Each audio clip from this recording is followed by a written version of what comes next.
Now, do you remember in your art room, you had a little tiny 2 set of plastic drawers, purple outside, plastic drawers. And on one of the drawers, you had written, put a masking tape label with me written on it. Do you remember what was in that drawer? It's not a test. You're allowed to say no. I'm just trying to remember. That's the trouble. What I found in there was a whole bunch of stuff that you had obviously kept because it was precious to you for some reason or another. Photographs of you, your family, Malaya, some records from PLC, a exam from when you learnt piano, the exam results from a ballet class. I didn't know you did ballet. I did. Okay. For a year or two. So I thought, this is stuff that Tricia obviously kept because it was precious. But she's forgotten about it now. She's forgotten about it. It's been sitting in the bottom of a drawer, and there's no way for her to actually leaf through it and see it. So I've created you this. Good Lord. Hi, this is Judy. Welcome to my channel. So nice to see you again. I keep saying at the beginning of my videos that this is a different video. Well, I've looked back through my list of videos and this one is actually a different video, although this is pretty much what I thought the content of my channel might be when I first set it up years ago. This is ostensibly, it's a scrapbooking video. I have created a scrapbook for my aunt, and I thought you might like to see the journey of the creation and what happened. So stick with me. It's a bit of a long one, so you might want to do it in a couple of chunks, but it's also worth a cup of coffee and a sit down. So please don't forget to like and subscribe to the channel. The likes really help me with the algorithms on YouTube and gets my channel that much more noticed, even more than the subscribes do. But it is so nice when I get a little email every time one of you subscribes, and it's really cool to see there are more and more people. As of today, I've got 227 subscribers, and it's so nice when I just see another little number go up, and it's really cool. So thank you so much for spending time with me. And I've also set myself up a Ko-fi account. I will link that in the description. So if you'd like to buy me a cup of coffee, then I would be ever so grateful. And I hope to talk to you again soon. My Aunty Tricia was an artist, and she and her husband have just recently moved into residential care homes. So I was helping my cousin clear out her space, and he asked me to take all of the things from her art room and find homes for them all. So I took these folios of her artwork, and I've decided I'm going to put them into an album along with some photographs of her that I found in a little box in her room that she had done nothing with.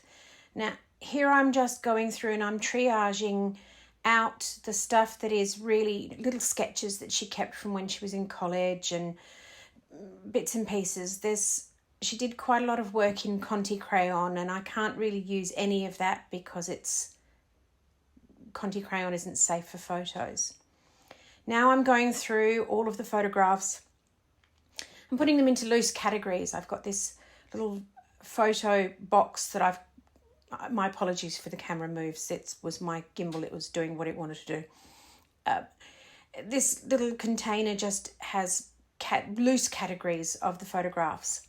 I've not really done any triage at this point, just literally going through and trying to work out what's what and put them into different categories within this little box.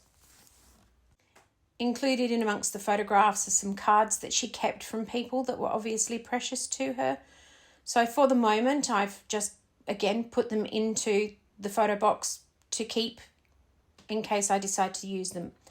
There's also a bunch of other memorabilia from school and scouts and drawings that she did when she was tiny and all sorts of things, all in this little 2-drawer system. So now that I've sorted through all of the photographs, and they are in this container and in this container here, and I've got some memorabilia, things like there's some bigger photographs here that were too big to fit into here. Oh, hang on, no, that's my grandmother's stuff, so that's not going into this album, so I need to set that aside. In this folder here, I've got some stuff that was too big to fit into the photo thing. And then we've got some memorabilia. So this is things like her report cards from high school. Would open to a blank page, wouldn't I?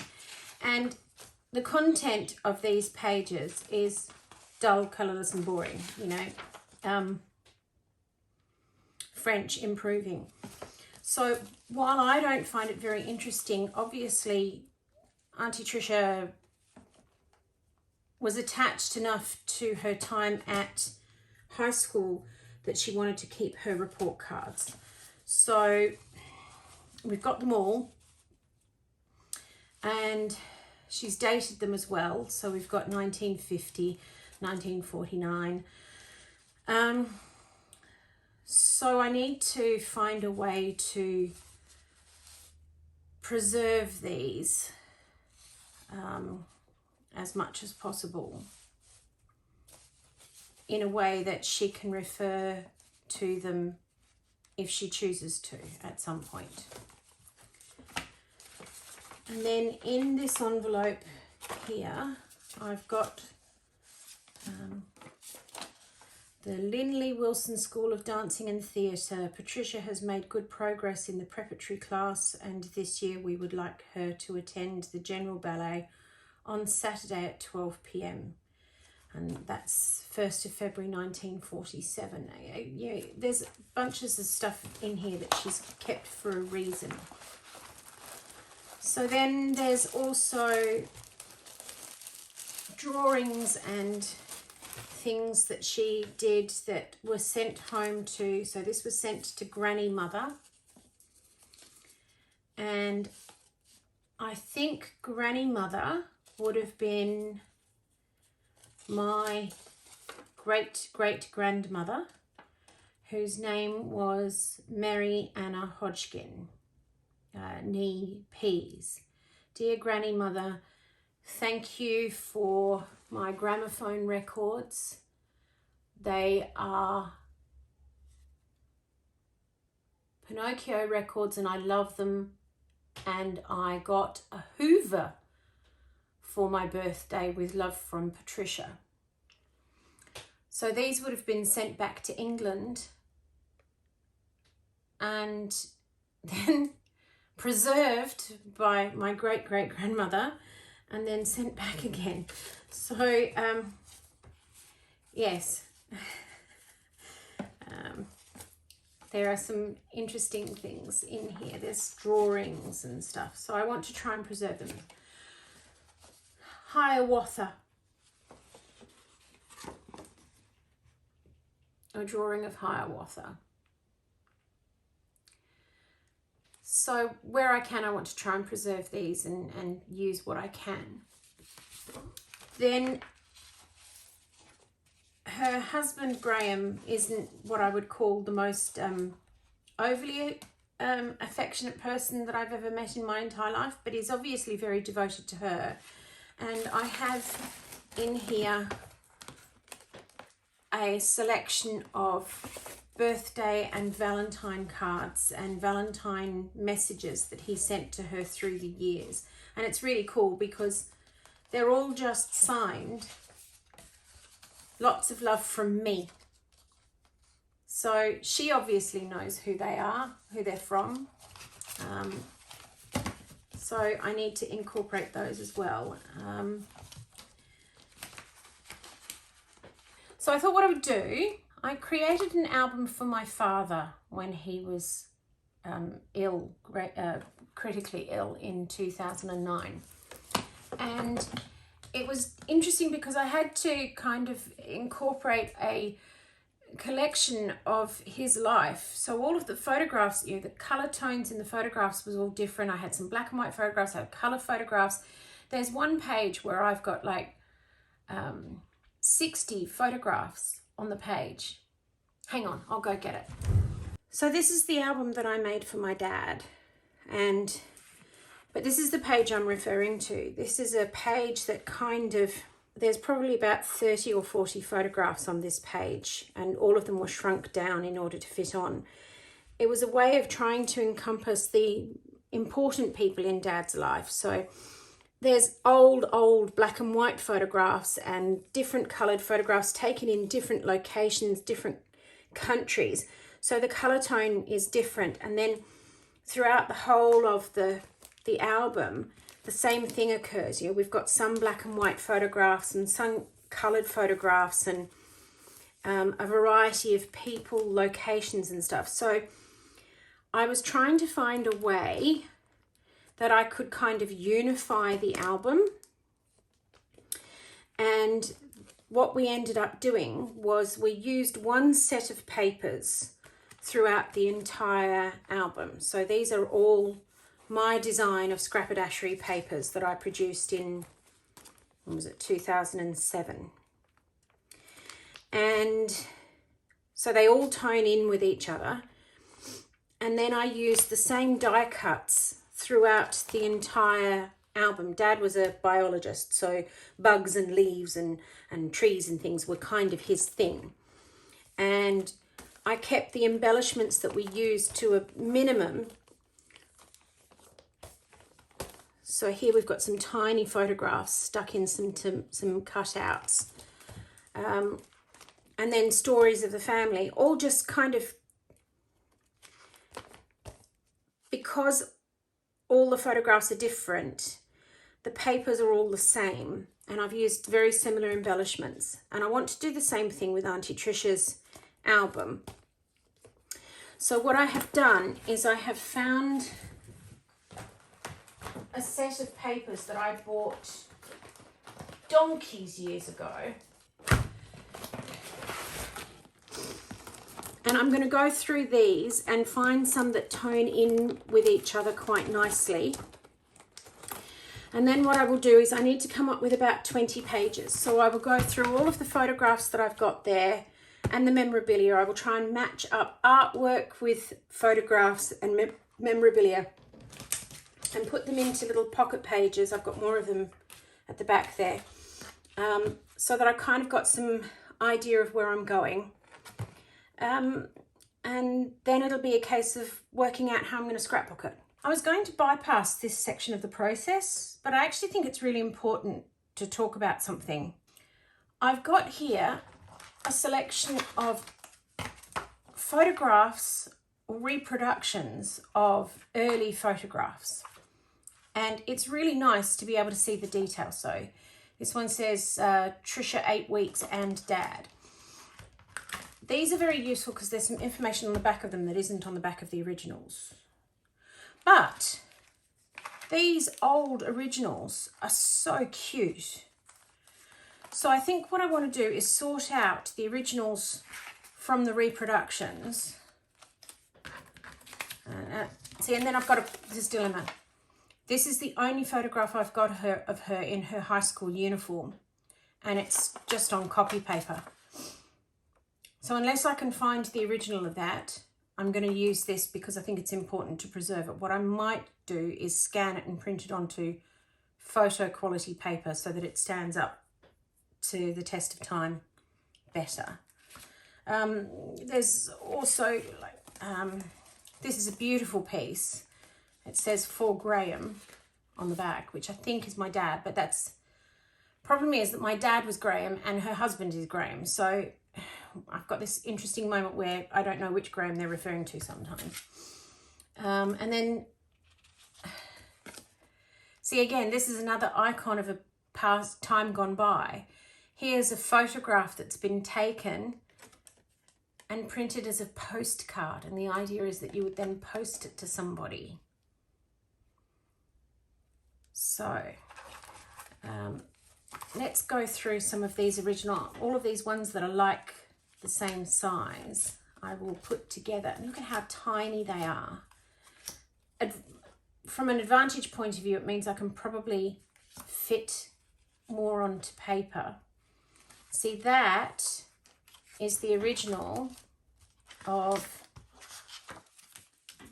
that picture. And while it's really nice to see that bigger, the tone of the colour of the photograph is just so beautiful in the original that I don't think I want to use the old. I like that the original is sepia because it shows its age. So we've got these little photographs here. Let's see if I can go through. Yeah, there's the one of, so there's the original of that one.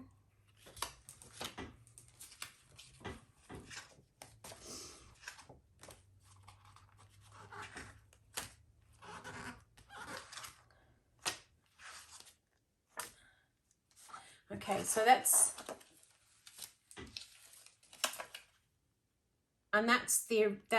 the reproduction of this one.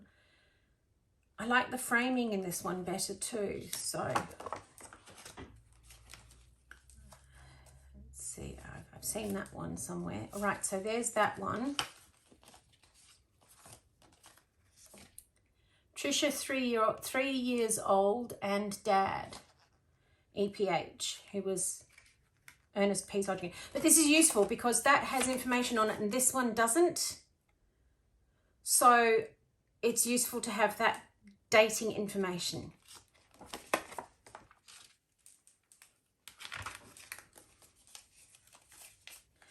Friends, if you are going through old photographs of your ancestors, see if you can get them to name and date, even if it's approximate, the photographs that you've currently got, because there is nothing worse than coming across a box of old photographs and not knowing who it is in the photograph or the date. It's actually torture. From a genealogy point of view, it's complete and utter torture for those of us who are trying to piece the history together. I think that's the original of that one. And you probably can't see it. Let's see if I can get this up to the camera and see if it'll show up on the camera. This one's got almost a patina to it at the top here. Let's see if I can get it. Yeah. Which is really difficult to see on the camera.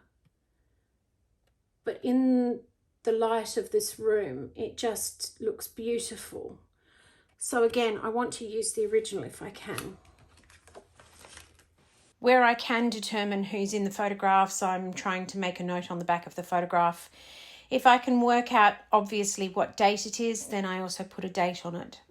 But otherwise I'm just flicking through the photographs and seeing what I've got.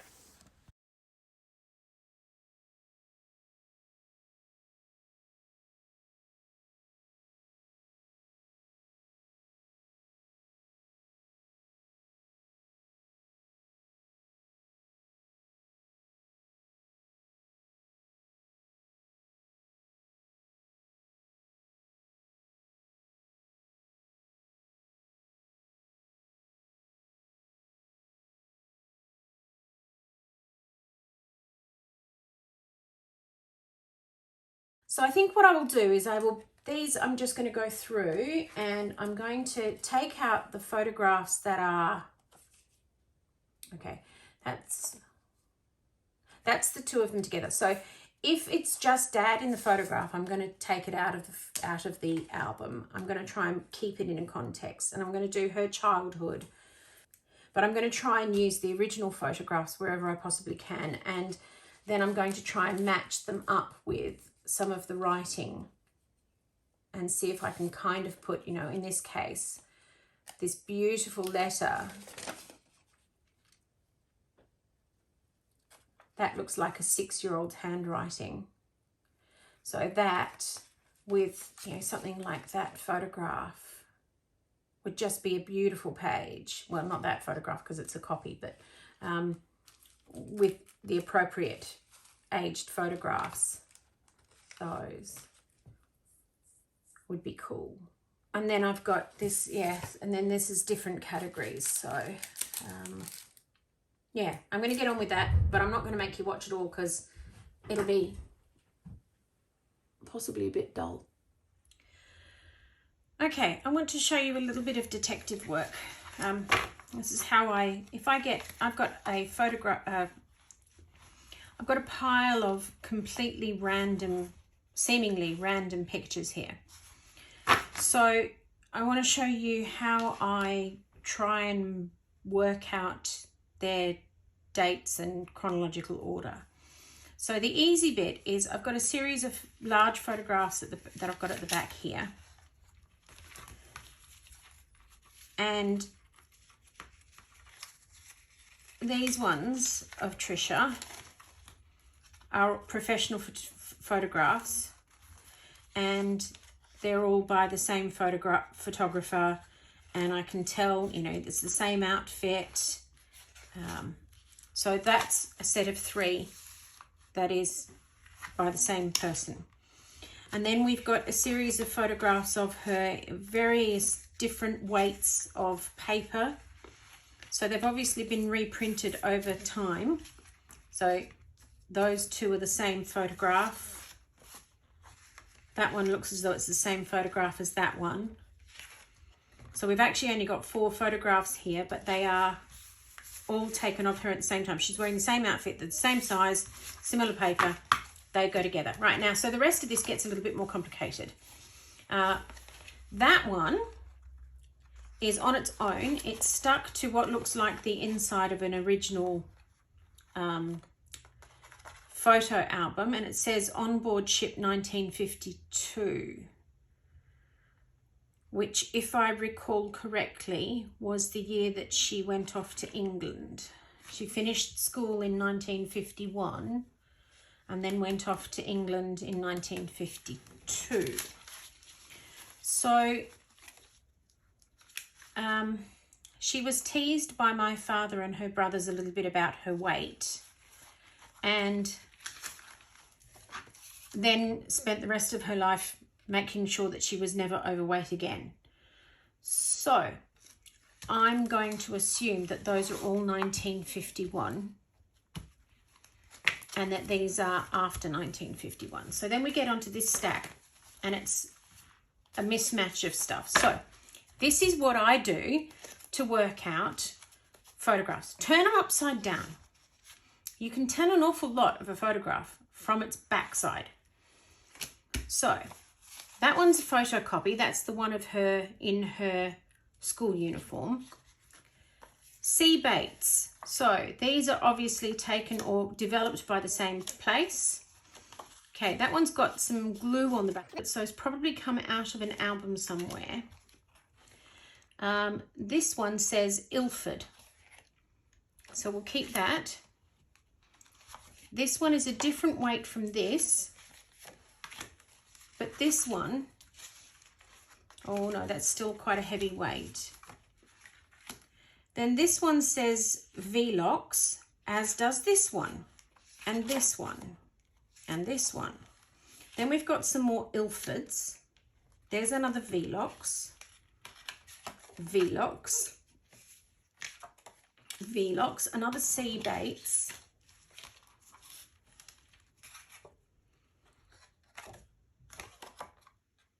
That one's plain. This one says Gewert. So that one's different again. This one's plain, but a heavyweight cardstock. It feels very much like this one, as does that. Okay, this one says Ilford, Ilford. Okay, this one is a lighter weight, very similar in weight to this one. This one's heavier again. It's got a number on the bottom of this one. It's heavier weight again, so we'll put it there. Another Ilford, another Ilford. Another heavier weight one. This one says press photo service. So it was probably a professional photograph taken by somebody. This one says Ilford. This one has a similar number to this one here. So I think those two are from the same stock. That one says 7791. And that's another lightweight. Right, so now that we've kind of done that, what I can do is I can turn each stack over and we can have a look and see if there's any similarities. Remembering that people took their films to one location to be developed, and because getting films developed was an expensive process, you kind of eked it out as much as you could. And look, see, here we go. We've got three photographs from the same, three photographs from the same event. Okay, they're all from the same event. And then those three are all from the same event. So that makes that nice and easy for us to identify those ones. Let's go to the Ilford lot. See what we've got here. Okay, seemingly random at the moment. Oh, look, here we go. There's 1, 2. Right, that one's from that event. And that is the same shirt as that one. So that's from the same event. So there we go. And looking at the age of her face in these, they were all taken at around about the same time. This was the time where she started to sweep her hair back into a, well, to start off with it was a plait and then it became a chignon. So I would say that one is slightly older than that one. Okay, she's older, sorry, not the photograph. Okay, so now we're getting on to some randoms. Okay, my detective work,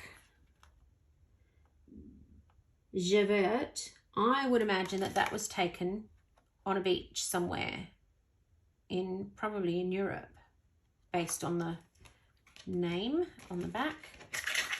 But let's go on to here. Right. Okay, so again, slightly overweight Patricia. So we put it there.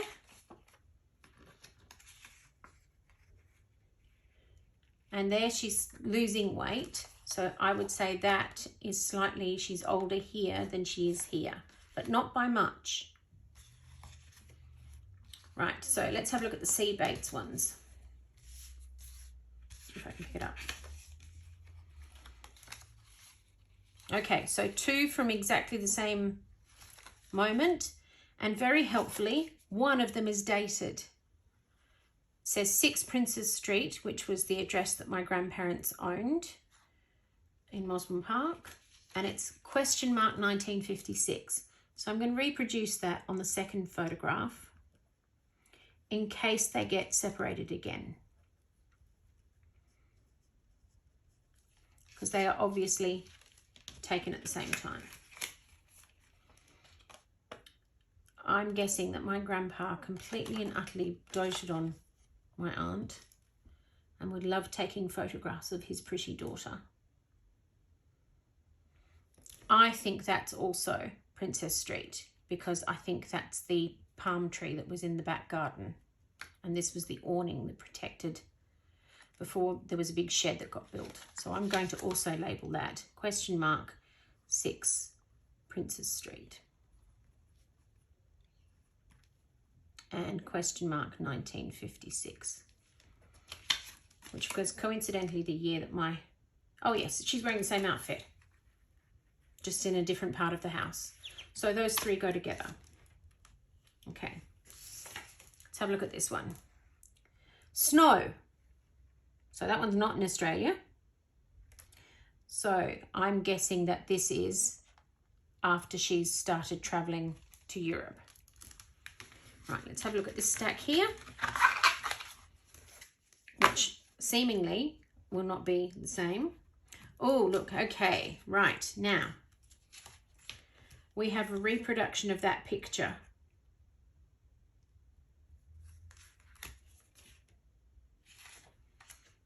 Okay, so that actually goes with that one.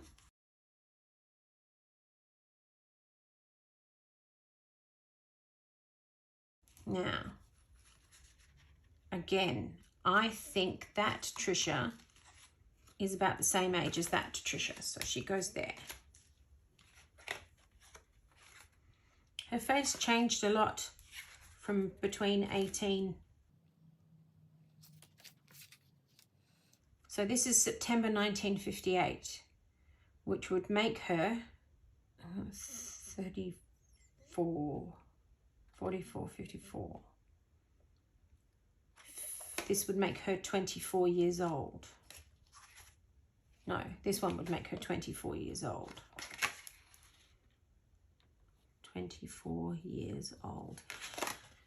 We don't know who Emma is. Oh, hang on, Emma. Emma Manley. This will be in England. So that follows that those two, yes, same swimming costume. So I'm going to say that that is also 1958 in England with Emma Manley. Now, Emma Manley was my grandmother's sister's daughter. Is still very much alive. Thank you very much. Okay, so that's a bit more detective work sorted out there. Right. I don't know what this one's from, so we're going to put that aside for a second.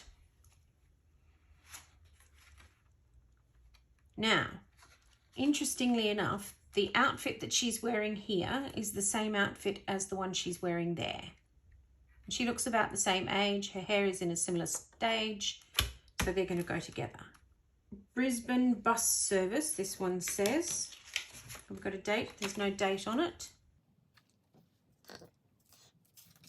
But I'm going to guess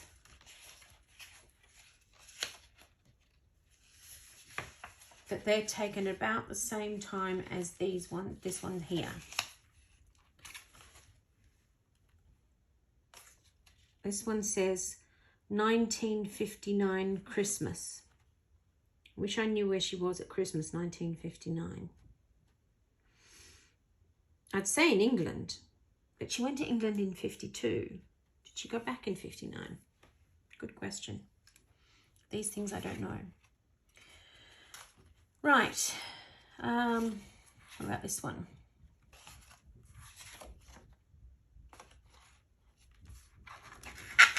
Okay, we've got some seemingly random ones here. She is much older in that one. I'm going to say that's post-marriage. And these ones, these three, I'm actually going to put aside because they don't help me tell her story. Got to keep in mind that the photographs have to tell me her story. I think these three are beautiful photographs of her. And I think I'm going to put those into one page on their own. I really like them.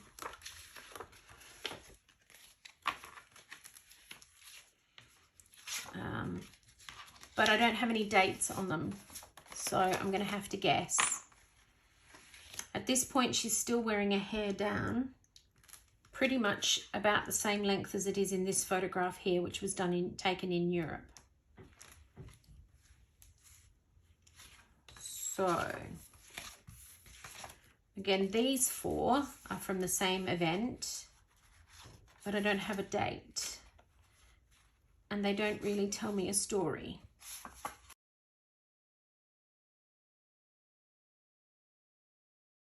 Okay, so I just wanted to share the little bit of detective work that you sometimes have to do when you've got a stack of photographs.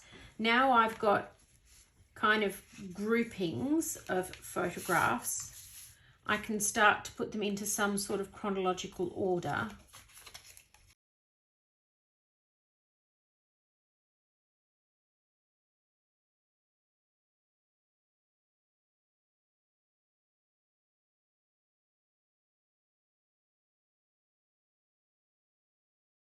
Right, so now that I know that that's what I'm going to do, what I'll do is I'll grab her PLC records and the photograph and put it into one of these. Then I've got those, hang on, those are 1951. I don't think she married Uncle Graham until, oh, well, I can check because I've got the wedding stuff here. So some nice photographs of her there. That might, and they're all about the same age. 56, 56, 58. No date. No dates on any of those. I like that one.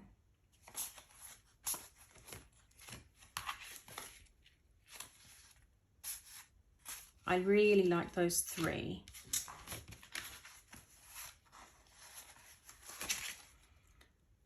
John Davis. No dates on the backs of these. Okay.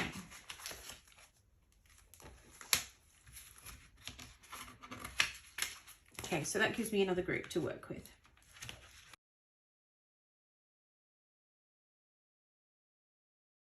And then this is all memorabilia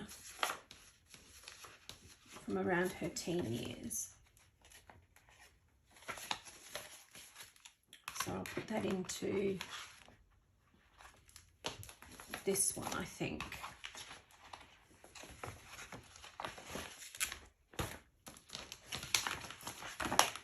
Okay,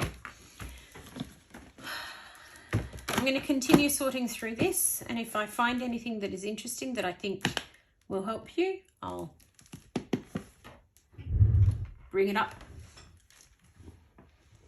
Okay, here we are, page 1. Now that I've gone through all of the photographs, I'm looking at page 1 of my dad's album. And I've got this bit of text about the book, and then a picture of Dad, probably taken about 10 years before he died, and then the first photograph taken of him as a baby. So what I thought I'd do is I would kind of emulate that in Tricia's book. Thought I'd do the first page and possibly this page in a similar format, because I have a photograph of Tricia against exactly this background, taken at exactly the same time. So I'm figuring I might be able to do something interesting with that.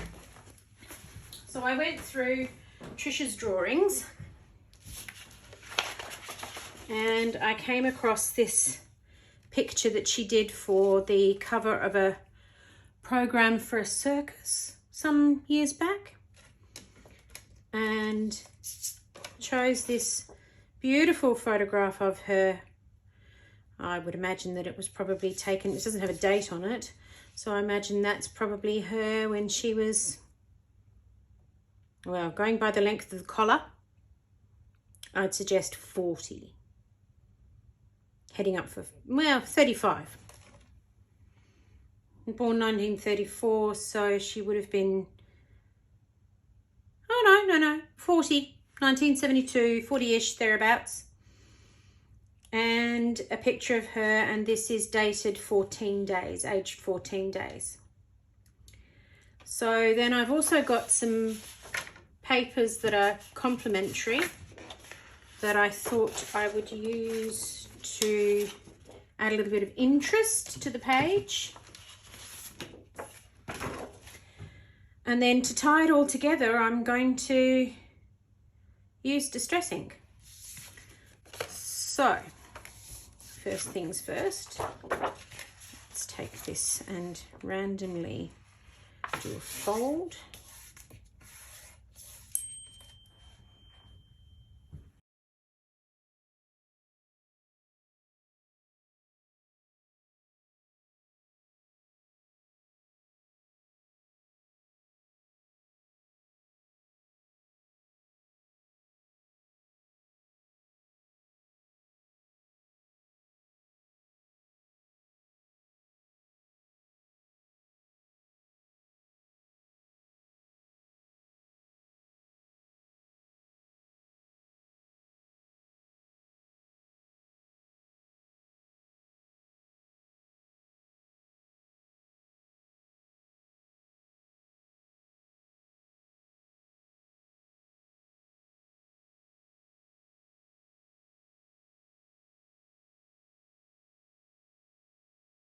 Now, if anyone is freaking out about me altering my aunt's original artwork, which there is a part of me that is doing that, I have to remind myself that this was consigned to the rubbish bin.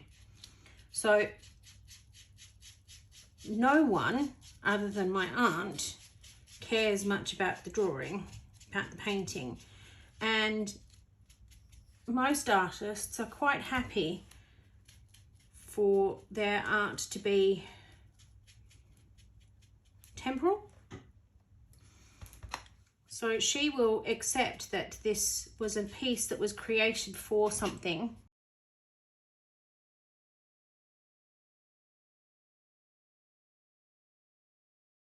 That's frayed burlap, by the way. So I think that will go there. And then I've got this photograph here and this one to go here, I think. And I'm going to need, I need something to bring, I think this one's okay as it is on the page, but I think this one just needs to be separated from the background slightly, and I think that will work quite nicely.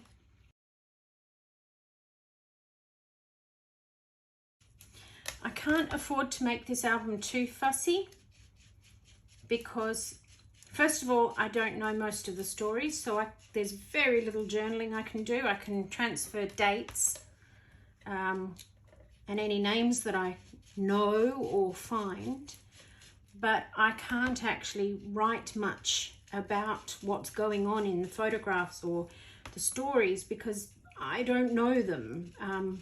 This is her life. And unfortunately, she's now 88 and her memory isn't what it once was. So I've on occasions tried to talk to her about some of these photographs, foolishly without a notebook and pen in hand. And her recollection of some of the people and some of the dates and the events has been, shall we say, hazy. I think what I will do is do the minimum and then I will take the whole completed album down to her and sit with my phone recording her and see if that will jog some memories, and then I can do some journaling based on what she says and hopefully add that to the album.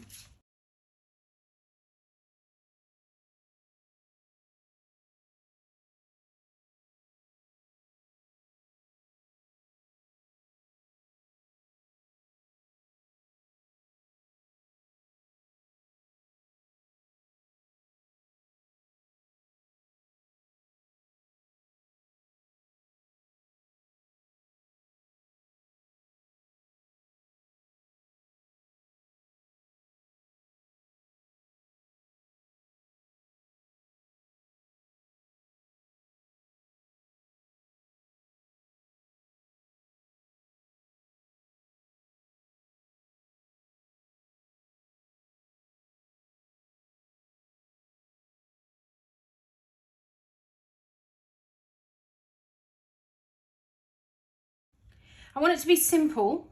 I don't want it to be too complicated. because I want her artwork and her photographs to shine. So I think I'll stop at that point.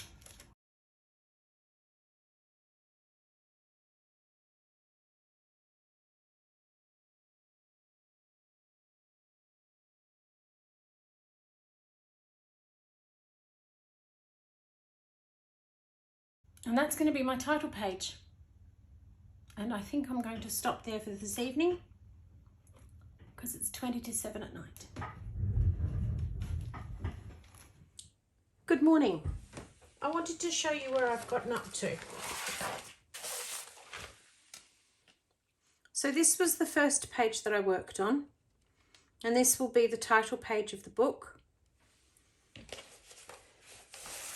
And then I replicated the second page of my father's book, kind of. Did a bit of change around. Now this is a sketch that Aunty Tricia did, and then this is her at 3 different ages. Unfortunately, I don't know what the ages are. I think this is 3.5. I think she's 5 or 6 here, and I think she's 19 or 20 or thereabouts. I think it's before she's married. So then we have page 4 is her baby photos, and then page 3, that is. Page 4 is her early childhood. She started to draw from a very early age. Let's remove that. So this is a picture that she sent home back to England to her grandmother. And I've kind of settled into a pattern. So for each page, I am noting if I've got a date or what was written on the back of the photograph before I stuck it down. So in this case, these are the dates and the various titles of those photographs. I don't have anything for those ones, and then I've got that for that one. And I've settled on a range of papers. Please don't ask me where I got this range of papers from. I bought it years ago. And all of the pages, they're all double-sided, and they all tone in nicely with each other. So I'm just basically sticking to that colour palette, and I'm not going to run out anytime soon because I've got a big huge container full of these, and I'll just work through each one. I'll find something that works. Now, to tie them all together, I'm kind of going, at the moment, because we're talking old photographs, I'm kind of going with retro patterns. So I've only used a snippet of this one, and I've used, I don't think I've used I've used a bit of that. But I've been sticking with kind of oldie worldy things. Now I'm pairing it with black cardstock and cream cardstock. So most photographs are going to be mounted on a matte or a cream. And then I'm adding texture to each page using this stamp from Stampers Anonymous. This is one of Tim Holt's early stamps. I'm only using frayed burlap distress ink. Oh, and lastly, I am using a few die cuts because I needed to add some texture. So this is an old die cut from Spellbinders that I bought, I'd like to say probably 2007 or 8. That is going to be the colour palette and all of the embellishments for the entire piece. What I'm also doing is I am making a note, all of these bits notes that I'm making about dates and titles and stuff, I'm putting them into a Word document, And when it comes time for me to do the labels, what I will do is I will print out that Word document, and then all of the labels, so like here, this is Dad's album. So all of the labels in this album, where there are labels, are fairly consistent in their look and feel. And I want to try and replicate that as much as possible as well. And then I was wondering what I was going to do for Dad's one. We did these. Let's see if I can show you an end plate. My very talented sister Beth did one of these shadow drawings from a photograph of Dad. And I don't want to do that for Tricia. What I thought I might do, because Tricia is the genealogist of the family, I thought what I might do is do an end plate like this, but put the family tree, her family tree on it, you know, go back a couple of generations and go down a couple of generations with her in the center. I don't want to do the whole family tree because that, you know, there's a whole book on it. But I figured if I did her parents, her grandparents, and then her children and her grandchildren, that would be a nice way of putting a front to the book.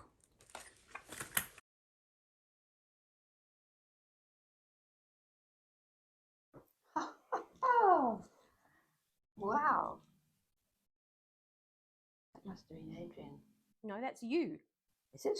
Yes. In Malaya? Yes. 14 days old. Really? And I know that because it says baby photo, 14 days. Good heavens. Well, where did you get that from?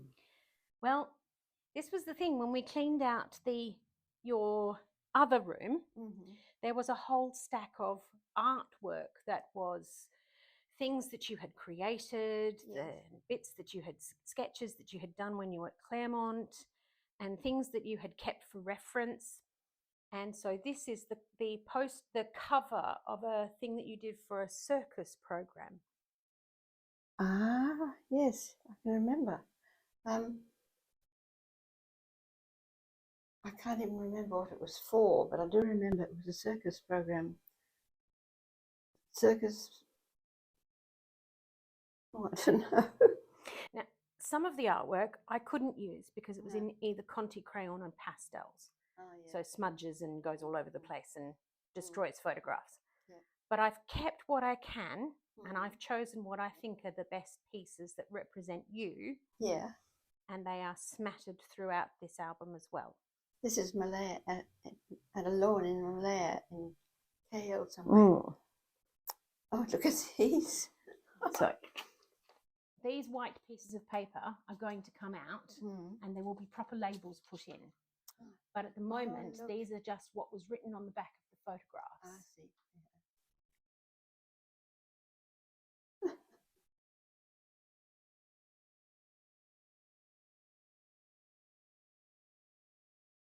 That's a nice picture of me. I'm guessing from some of the photographs taken of you as a teenager that your father doted on you. He did actually. That you were his princess. Yes. I was spoiled. Did I do that? Yes. Not bad, is it? No. Gosh. Remember that top I made, everything I made. Laughing baby. Yes. Laughing baby, 12 weeks. So that's you there. And Dad. Remember that photo?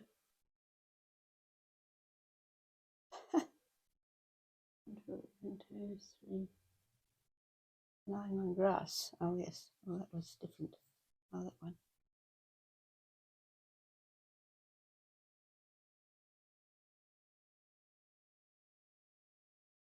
Christening picture. Is it? I think the christening picture, christening December 1934 would be, it's the one, hang on, because they're in order of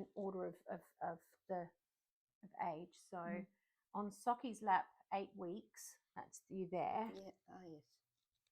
Being held by Ernest there. Christening, I think, was this one. Yes, definitely. Lying on bed aged 3 months. That one's dated the 23rd of the 12th, 34. Lying on the grass at 5 weeks. The 4th of the 11th, 34. The large photograph on Socky's lap with Graham is that one, and it's labelled MCH, Graham and Tricia, brackets Malaysia. Yes, I remember that one. Wow, wow. This is incredible. And you went to all this trouble. Is the rest of that picture there anywhere? The rest of which picture? Well, this one with the check. There was one with Graham like that too. And I have that same photograph in an album that I created for Dad. Did you? Cool. Oh, my goodness me. You're a clever lady. And so Aunty Tricia and I spent the better part of the next hour or so going through the entire album. I showed her where all the various pockets were and what they each contained. There are some pages where I hinged photos over memorabilia. So if she wants to be able to view the memorabilia, she can pull the page out, hinge the photo out of the way and get a better view. And I showed her how they all worked. We also went through all of the labels and she remembered some of the pictures and some of the people in the pictures. I won't share all the footage with you. It's quite repetitive what you've already seen, but it was a very useful conversation for us to have as she was able to point out people in a few of the photos that I had no idea about. At the end, I left it with her and asked her to look through it, and if anything sparked a memory of a date or a story, could she jot it down for me so that I can try and bring that into the final book? I'll return to see her next week and retrieve the album, put in all the labels and return it to her as a completed book with a small family tree in the front cover. To say that the album went down a storm with her was an understatement. She was so pleased to see her artwork and some of her mother's and photos that she had forgotten, all brought into one place. I don't know how long she'll be with us, but I'm really pleased that I've been able to give her back some memories in a format she can access. Thank you for sticking with me to the end.